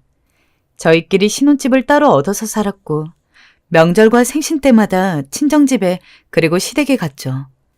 하지만 그렇다고 해서 시집살이가 없었냐면 그건 또 아닙니다. 따로 살기는 했지만 시어머니는 이것 좀 너무한 거 아닌가 싶을 정도로 저희 집에 오는 경우가 많았습니다. 어머니 오셨어요? 그래, 왜 표정이 그러니? 내가 또 와서 놀란 표정인데? 아니에요. 일단 들어오세요. 날씨가 밖에 어찌나 더운지 얼른 에어컨부터 켜봐라. 너 저번에 내가 말한 거 기억하지? 화장실 청소는 매일 해야 한다고. 오늘 했니? 또 시어머니는 약간의 결벽증이 있으셨는데 그걸 그대로 저희 집에도 적용하려 했죠. 그게 아주 큰 문제였습니다. 아이고, 이 창틀 먼지 좀 봐라. 애미야, 너네 이 먼지 다 마시고 살 거니? 이게 폐로 기관지로 들어가면 다 병이 되는 거야. 얼른 걸레 가져와 봐라. 네가 안 하니 나라도 해야지. 시어머니는 걸레를 들고 저희 집 이곳저곳을 쑤시고 다녔습니다. 정말 보기만 해도 스트레스였죠. 그리고 집에 오지 않을 때는 늘 전화를 해서는 우리 아들이 갈비찜 좋아하는 거 알지? 내일은 오랜만에 몸보신 좀 시켜라. 예전에 너 없을 때 집에 갔더니 냉장고가 아주 말이 아니던데 너 우리 아들 식사는 제대로 먹이고 있는 거니? 라며 정말 귀에 못이 박히도록 남편 챙기라는 이야기를 하시더군요. 남편한테 이야기를 해도 효과는 잠깐이었습니다. 좀 연락이 안 온다 싶어서 이제는 더 이상 안 그러시겠지 하고 있으면 또 한 달 정도 지나서 은근슬쩍 집에 오고 저에게 전화를 거는 일들이 다시 늘어났습니다. 정말 엄청 스트레스를 받고 있었는데 그때 예상외로 저를 도와주신 게 바로 시아버지였습니다. 그때가 아마 추석이었을 거예요. 시댁에 가서 전을 부치고 상을 차리고 있는데 시어머니가 다가와서는 또 이것저것 잔소리를 하더군요. 계란물을 이 정도만 묻히면 어떡해? 더 듬뿍 묻혀서 부쳐야 맛이 좋지. 동그랑땡은 준비했니? 저번 추석에 네가 만들었던 게 맛이 없어서 혼났다 아주. 그래도 그 정도는 참아 넘기는 게 예의라 생각해서 정말 꾸역꾸역 네 어머님 하면서 받아 넘기고 견뎠습니다. 하지만 제가 아무런 말도 안 하니까 시어머니는 그것에 기세등등해진 건지 밥을 먹으면서도 저한테 계속 잔소리를 하시더라고요. 뭐 제 요리 실력을 보면 우리 아들이 밥이나 잘 챙겨 먹는지 걱정이 된다느니 이래서 반찬이면 뭐며 해가지고 가져가는 건데 아주 한 번 들리면 시어머니를 잡아먹을 듯이 군다느니 저도 성격이 없는 것도 아니고 그런 식으로 부당하게 시어머니가 저한테 잔소리하고 뭐라고 하는 걸 더 이상 참아 넘길 수가 없었습니다. 어머님, 죄송한 말씀이지만 저희 집은 제가 알아서 잘하고 있어요. 어머니가 말씀하시는 것도 한두 번이야 조언이라고 생각하고 감사히 받아들이지. 일주일에 두세 번도 넘게 오시고 심지어는 제가 없을 때 와가지고 제 짐도 막 건드리시고 그러는데 아무리 남이 아니라 어머님이라고 해도 그거는 예의가 아닌 것 같아요. 방문을 하실 거면 애초에 남편이랑 저한테 모두 얘기를 해야 되는데 어떤 때는 남편한테만 이야기하고 어떤 때는 말도 없이 오시고 제가 어떻게 안 불편할 수가 있어요? 당연히 혼날 걸 각오하고 던진 말이었습니다. 시어머니는 어리 빠진 듯 어버버하면서 절 손가락질하고 온기 가득했던 밥상 앞이 진짜 한순간에 쎄해지는 기분이 느껴졌죠. 순간 이번만 더 참을 걸 그랬나? 하고 후회가 됐지만 언젠가는 한 번 정도 이야기를 했어야 할 것 같은 말이었기에 일부러 더 당당하게 앉아 있었습니다. 그러던 중 잠깐의 정막을 끊고 시아버지가 말씀하셨죠. 당신 요새 뻔질나게 밖을 들락날락 거린다 했더니 잘 살고 있는 애들 집에 갔다 온 거였어? 내가 그런 것 좀 하지 말랬잖아. 며느리가 얼마나 불편하면 이 자리에서 이런 얘기까지 하겠어. 그리고 뭐 일주일에 두세 번? 아니 거길 당신이 그렇게 많이 갈 이유가 대체 뭐야? 앞으로는 절대 가지 마. 미안하다 아가야. 나한테 들켰으면 내가 진즉하지 말라고 했을 텐데 앞으로 내가 못 가게 단단히 단속하마. 뭐라고요? 당신 지금 내 앞에서 며느리 편드는 거예요? 애가 대체 살림을 어떻게 하고 사는지 당신이 알아요? 창틀에 먼지도 한가득이고 화장실에도 물때가 있고 난 그런 거 못 본다고요. 왜 애들 사는 집을 당신이 신경 써? 당신은 당신 집이나 신경 쓰면 되지. 그리고 저번에 내가 말했잖아. 첫째 며느리한테도 괜히 시집살이 시키지 말라고. 이번엔 이게 둘째로 옮겨간 거야? 허튼 생각하지 말고 앞으로 들락거리는 거 내 눈에 보이기만 해봐. 알았어? 남편에게는 먼저 결혼한 형이 하나 있었는데 알고 보니 남편이 저와 결혼하기 전에는 시어머니가 형네 집에 들락거리며 저한테 하는 것과 똑같이 그쪽 며느리에게 뭐라고 했나 봅니다. 그걸 알게 된 시아버지가 길길이 날뛰어서 시어머니는 더 이상 이전처럼 잔소리를 하거나 시집살이를 시키진 못했는데 마침 제가 남편과 결혼을 했으니 옳다구나 하고 그 모든 것들이 저에게 집중이 된 것이었어요. 시아버지가 음성을 높이니 시어머니는 꿀먹은 벙어리가 돼서 아무 말도 못하고 있었습니다. 아버지, 그 정도만 하세요. 라고 남편이 조용히 이야기를 했으나 시아버지는 오히려 너는 너네 엄마가 그런 줄 알았으면 네 아내 생각해서라도 먼저 나서서 그러지 좀 말라고 해야 되는 거 아니야? 남편이 돼가지고 아내가 의지도 못하겠다. 오히려 너보다는 네 아내가 더 강단이 있어 보이네. 앞으로 또 네 엄마가 그러는데 너 제대로 못 말리면 그때는 내가 가만히 안 있을 줄 알아라. 라며 제 편을 들어줬습니다. 얼마나 어깨가 으쓱거리는지 밥 먹는 내내 기쁨의 웃음 때문에 광대가 올라가서 참느라 죽는 줄 알았습니다. 그에 반해 시어머니와 남편은 잔뜩 풀이 죽은 얼굴이었고요. 식사를 다 하고 상을 치우면서 슬쩍 시아버지에게 다가가 감사하다고 하니까 시아버지는 제 어깨를 툭툭 두드리면서 앞으로 또 이런 일 있으면 그때는 나한테 이야기해라. 내가 다 막아줄 테니까. 라며 다시 한번 위로해 주었습니다. 그나마 시댁 식구들 만나는 게 아주 힘들지 않았던 이유는 전부 시아버지가 있었기 때문입니다. 정말로 시아버지가 아니었으면 시어머니의 그 집착에 가까운 시집살이를 어떻게 견뎠을지. 아마 제 성질을 못 이겨서 결국 남편이랑 이혼하는 것까지 고려해봤을 것 같습니다. 아무튼 그날 이후 시어머니는 절대 이전과 같은 간섭을 제게 하지 않았습니다. 덕분에 저의 결혼 생활은 그 어느 때보다도 평온했죠. 오로지 남편과 저, 그리고 이후 나온 자식만 생각하면 되니까 사는 게 힘들어도 그럭저럭 버틸만 했습니다. 언제는 아버님의 손을 꼭 잡고 이렇게 말씀드린 적도 있죠.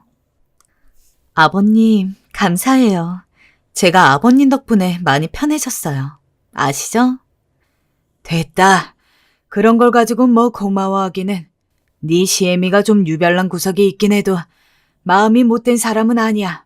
말이 좀 뾰족해서 그렇지. 네가 그런 점들은 너그러이 이해해줘라. 네, 알겠어요, 아버님. 하지만 어느 날 너무도 충격적인 소식을 알게 되었죠. 바로 시아버님이 돌아가셨다는 이야기였습니다. 암으로 투병을 하고 계시긴 했어도 설사 이렇게 빨리 가실 줄은 상상도 못했던 터라 얼마나 가슴이 아프던지 저는 거의 오열을 하다시피 병원으로 향했어요. 우리 아가 잘 살아야 한다. 항상 사랑한다. 알지? 아버님. 아버님은 힘없이 제 손을 잡으시며 저 말 한마디 하시고 세상을 떠나셨어요. 아무리 시부모 간섭 없이 부부끼리의 삶을 추구하는 저일지라도 시아버지가 돌아가셨을 때만큼은 정말 펑펑 울었던 것 같습니다. 20년 넘게 결혼 생활을 지속하면서 때로는 남편보다 더 제 편이 되어주었던 분이 바로 시아버지였으니까요. 너무 갑작스럽게 돌아가신지라 마음의 준비를 할 시간도 없었습니다. 1년에 2-3번 정도만 얼굴을 보는 것이 다였는데 정말 이럴 줄 알았으면 적어도 시아버지만큼은 직접 시간을 내서 한번 만나가지고 며느리로서 식사라도 대접할 걸. 후회가 너무도 짙었지만 이미 돌아가신 시아버지를 앞에 두고 제가 할 수 있는 일 없었습니다. 그리고 시아버지가 돌아가신 이후 남편은 시어머니와 자주 대화를 하는지 종종 저에게 시어머니에 대해서 이야기를 하고는 했습니다. 엄마가 아빠 돌아가시고 너무 힘들어하시는 것 같더라. 요즘 밥도 잘 안 먹으시는 것 같고 밤에 잠이 안 오신다네. 일을 어떻게 하면 좋지? 그래, 당신이 아들이니까 어머님 좀 잘 좀 보살펴드려. 연락도 자주 드리고. 전화를 해도 어쩔 때는 안 받으실 때도 있어. 엄마가 걱정돼 죽겠어. 알잖아, 우리 엄마 아빠 금슬 좋은 부부셨던 거. 그러니 이 상황에서 엄마가 얼마나 힘이 들겠어. 사실 저도 마음이 좋지 않았어요. 며느리인 저 역시 슬프지만 사실 이런 상황에서 제일 힘든 건 시어머니였으니까요. 하지만 이후에도 계속해서 엄마가 어쨌더라 저쨌더라 하면서 시어머니의 아주 작은 일거수일투족까지 미주알 고주알 이야기하니까 뭔가 이상하더라고요. 바라는 게 있나 싶고. 당신 요새 어머님 이야기 되게 많이 꺼낸다. 처음에는 그냥 아버님 돌아가시고 나서 어머님 걱정돼서 그런 건 줄 알았는데 솔직히 지금 되게 이상한 거 알아? 당신 나한테 뭐 바라는 거 있어? 아니, 그건 아니고 솔직히 말해도 될까? 사실은 엄마가 무릎이 아프고 거동이 힘든 상태라서 병원을 다녀야 하거든. 근데 엄마 혼자 그러는 건 너무 불편하잖아. 매번 택시도 잡으셔야 하고. 그래서 난 우리 집에서 모시면 어떨까 싶은데. 조금은 당황스럽기도 하고 화가 났습니다. 어머님의 아픈 것 때문이 아니라 제가 결과적으로 그 이야기를 먼저 꺼낼 때까지 아무 말도 못하면서 제 눈치만 보고 있던 남편의 행동이 문제였습니다. 결국 병원도 못 가실 상태이니 저희 집에 들어와 살면서 병원을 다녀야 한다는 이야기인데 뭐 한평생 돌봐야 하는 것도 아니고 병원 갈 때 정도야 잠시 머무는 거는 남편이 미리 제대로 저한테 이야기만 했으면 저도 충분히 납득을 할 수 있었을 겁니다. 당신, 그러면 미리 말해주지 그랬어. 왜 그걸 지금에서야 얘기해? 알겠어. 그럼 병원 다니실 때는 오시라고 해. 대신 병원 다니고 나으시면 바로 댁으로 돌아가시는 게 조건이야. 그 조건 지켜줄 거지? 그렇게 할게. 그래도 시아버지가 한번 크게 이야기를 한 이후로 시어머니도 더 이상 저한테 불필요한 연락을 하지 않으셨고, 저도 딱 명절이랑 생신 때만 얼굴을 보니까 예전만큼 시어머니가 밉거나 그렇게 힘들지도 않았습니다. 그리고 어차피 병원 갈 때만 잠시 있는 거니 그렇게 오래 계시지도 않을 거라는 생각에 남편한테 흔쾌히 시어머니 모시고 오라고 했습니다. 약 반년 정도 못 본 건데 그 사이에 시어머니는 확실히 많이 아파 보이셨습니다.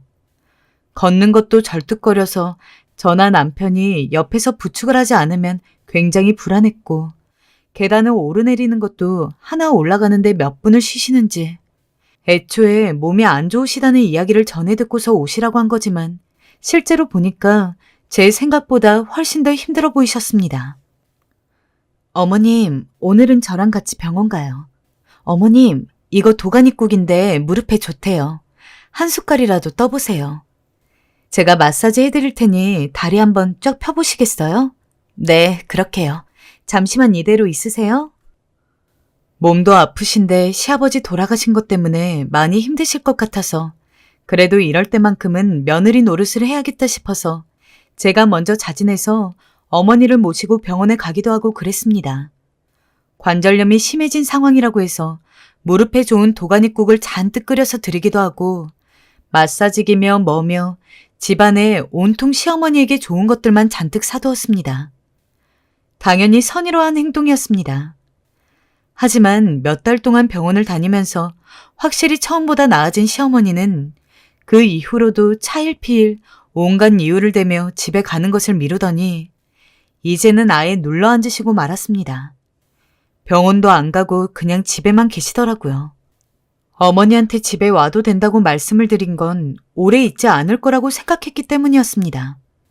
근데 하는 행동을 보면 오래 있고 짧게 있고의 문제가 아니라 아예 평생 저희랑 이렇게 사실 것처럼 구는데 저는 죽어도 평생 모시고 살 자신 없었거든요.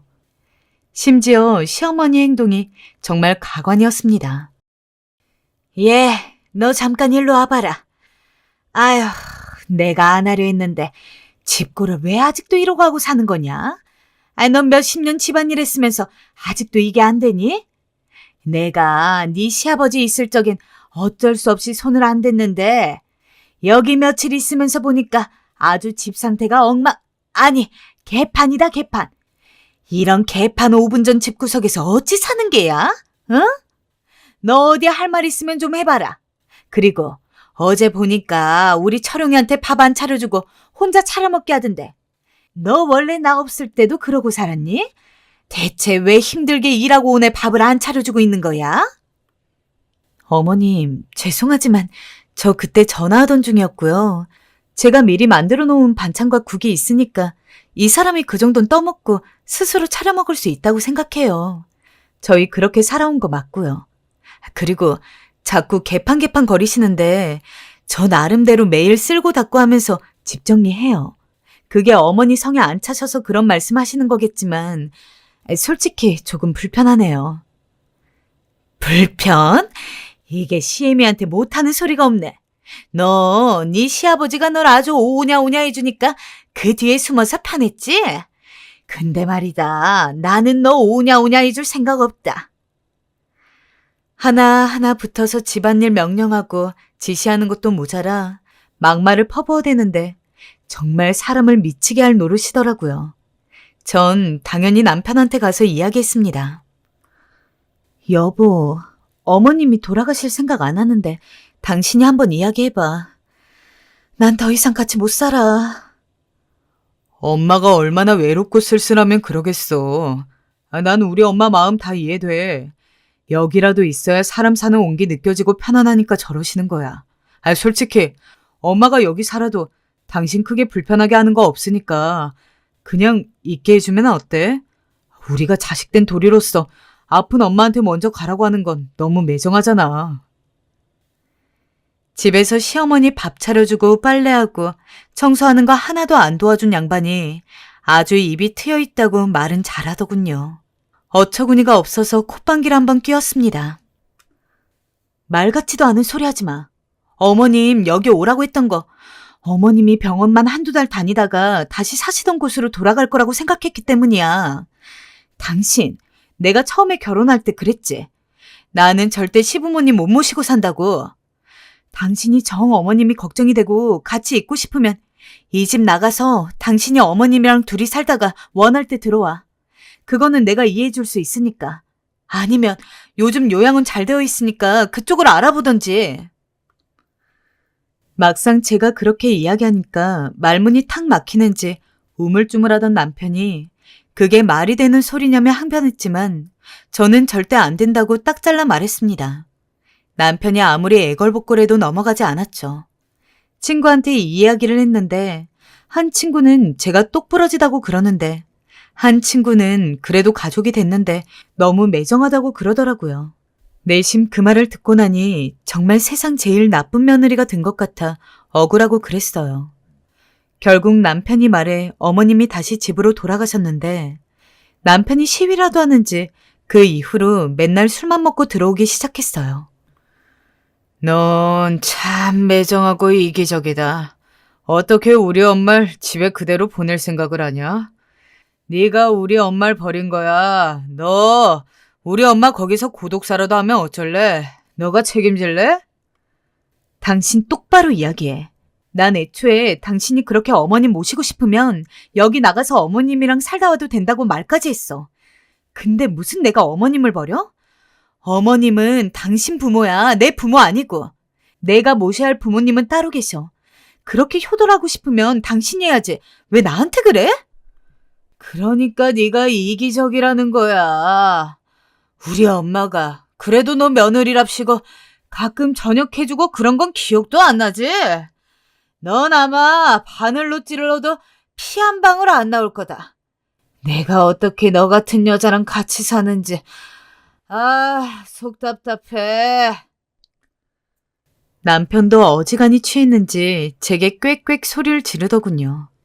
이렇게 정냄이 없는 인간일 줄 몰랐다면서 그 말에 기가 차서 이야기했습니다.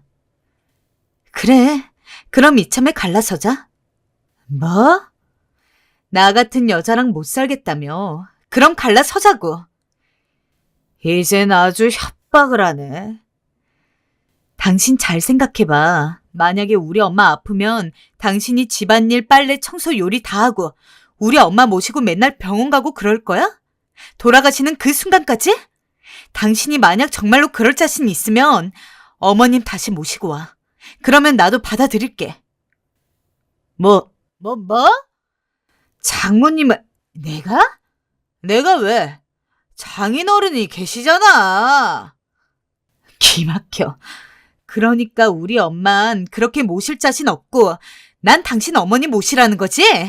더 이상 당신이랑 할 말 없고 내 입장은 똑같아. 싫으면 당신 말대로 갈라서. 참 꿀먹은 벙어리처럼 아무 말도 못하는 남편의 모습을 보니 한숨만 절로 나왔습니다. 대리 효도는 안 시킬 것 같아서 결혼했더니 이건 뭐 사기 결혼도 아니고. 그런데 기막힌 건 다시 시어머니가 오셨다는 거예요. 저한테 전화를 하셔선 갑자기 큰 가방 몇 개를 가지고 집에 들어오시더군요. 어머니, 어쩐 일이세요? 이 가방은 또 뭐고요? 뭐긴 뭐야. 니네 집에서 살 거니 몇 개 짐 좀 챙겨온 거지. 네? 너 설마 내가 나간 거 정말 아예 나간 거라 생각한 거니? 아니, 나는 그럴 생각 없다. 난 니네랑 살 거야. 그때 내가 간 건 짐 정리하러 간 거다, 얘. 나 좀 더우니까 물부터 일단 떠와봐라. 내 짐 정리도 좀 하고. 기가 차 한숨이 흘러나왔어요. 그리고 이젠 안 되겠다 싶어 솔직하게 말씀드렸습니다. 어머님, 저 어머님이랑 못 살아요. 왜? 못 산다니? 그게 무슨 말이냐? 어머님, 저희 집에 있으실 때 저한테 어떻게 하셨어요? 사사건건 다 집안일 간섭하시고 저한테 이거 해라 저거 해라 지시하셨죠? 저 그런 어머니 모시고 살 자신 없어요. 저도 이제 나이 들어서 몸 아프고 스트레스 받는다고요. 그러니 죄송하지만 나가주셔야겠어요. 뭐야? 너 단단히 미쳤구나. 미쳐도 단단히 미쳤어. 내가 너 그간 봐준 건 이뻐서가 아니야. 다 네 시아버지 때문이었지. 하도 며느리들한테 관심 끌어 하니까 꺼준 거다. 근데 대체 네 시아버지도 없는 마당에 뭘 믿고 그러는 거냐? 너 어디 감히 시애미한테 말을 그따위로 해? 너 이러는 거 사돈도 아시니? 결국 그날의 싸움은 점점 더 커졌고 시어머니는 그 사이 제 집으로 들어와 아이 방 한 칸을 차지하고 나오질 않으셨어요. 그리고 그날 밤 남편이 들어왔을 때 시어머니가 쪼르르 나와선 남편 다리를 붙잡고 엉엉 울었습니다. 나 정말 속상해 죽겠다. 이래서 늙으면 죽어야 하나 보다. 죽어야 해. 네? 엄마, 진정하고 말씀해봐요. 무슨 일이에요? 여보, 우리 엄마 왜 이래? 글쎄 얘가 나한테 뭐라 하는지 아니? 나 못 모시고 산댄다. 나 같은 시어머니 트세다고 기세다고 죽어도 못 모시고 산대. 내가 뭐 그리 몹쓸 짓을 했니? 지난 몇십 년간 니들이 필요한 거 다 해주고 베푼 죄밖에 없는데. 아이고. 말도 안 나오더군요. 거짓 눈물 흘려가며 남편 붙잡고 저러시는데 무슨 연극 보는 줄 알았습니다. 전 더 그 꼴 보기 싫어 그냥 밖으로 나가버리려 했어요. 근데 그때 갑자기 남편 눈빛이 돌변하더니 절 콱 붙잡더라고요. 어디가 당신? 우리 엄마한테 저렇게 말한 거 사실이야? 사실이냐고? 남편은 악에 바친 듯한 얼굴로 제게 소리를 질러댔고 순간 그 모습이 우습게 느껴지기까지 했어요. 사실이면 어쩔래? 근데 제 말이 끝나자마자 갑자기 볼이 확 달아오르더군요. 네, 바로 남편이 제 얼굴에 손을 댄 겁니다. 저도 놀라고 시어머니도 놀라고 남편마저 자신이 순간적으로 저지른 행동에 놀란 듯 했습니다. 이게 도대체 무슨 일인지. 결혼 생활 내내 말싸움은 있었지만 이런 식으로 절 때린 건 처음 있는 일이었어요. 순간 맞은 것에 대한 고통보다 분노와 모멸감이 먼저 차오르기 시작했어요.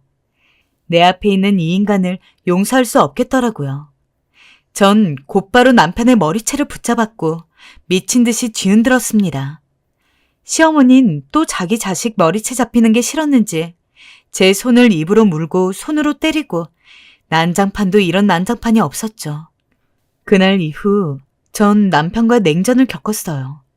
서로 필요한 이야기는 했지만 예전처럼 쉬는 날에 같이 붙어 앉아서 떠든다거나 그런 일은 한 번도 없었어요. 남편은 제게 용서를 빌었지만 전 넘어가지지 않더라고요. 시어머니로부터 시작된 갈등이긴 했지만 제 얼굴에 손댄 건 도저히 넘어갈 수가 없었어요. 다음에 이런 일이 또 없을 거란 보장도 없고요. 하지만 저 역시 막상 이혼을 하자니 마음이 캄캄한 건 어쩔 수 없더군요. 여보, 다시 생각해보자. 응? 나 이제부터 당신 얼굴에 손대고 그럴 일 없을 거야. 맹세해. 이런 남편의 말을 그대로 들어주고 싶기도 했고요.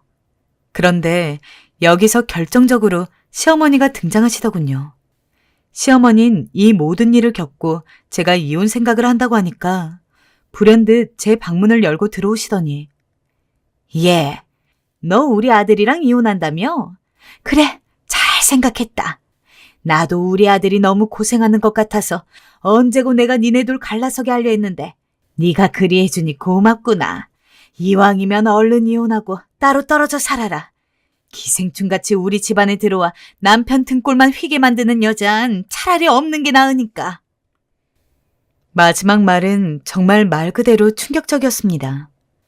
표독스런 얼굴에 독이 잔뜩 올라 저렇게 말하시는 시어머니. 여러분은 두고 보실 수 있나요? 전 그러지 못했습니다.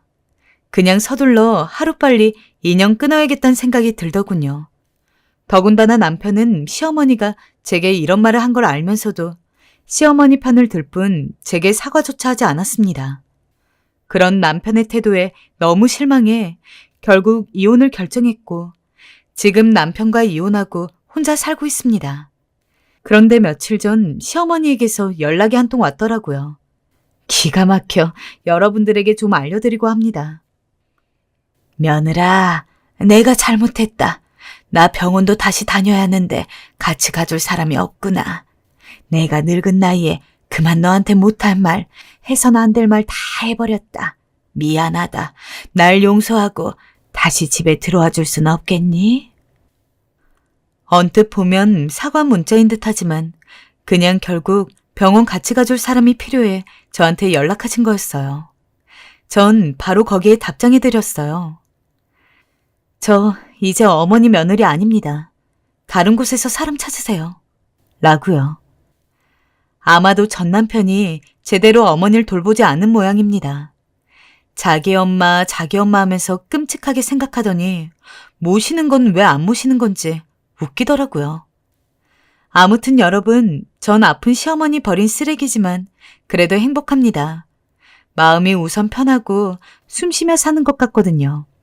여러분께서도 지나치게 시어머니 눈치 보시지 마시고 할 말 다 하며 사시기 바랍니다. 무엇보다 우리 며느리들 정신건강이 최고 아니겠어요? 지금까지 사연 들어주셔서 감사합니다.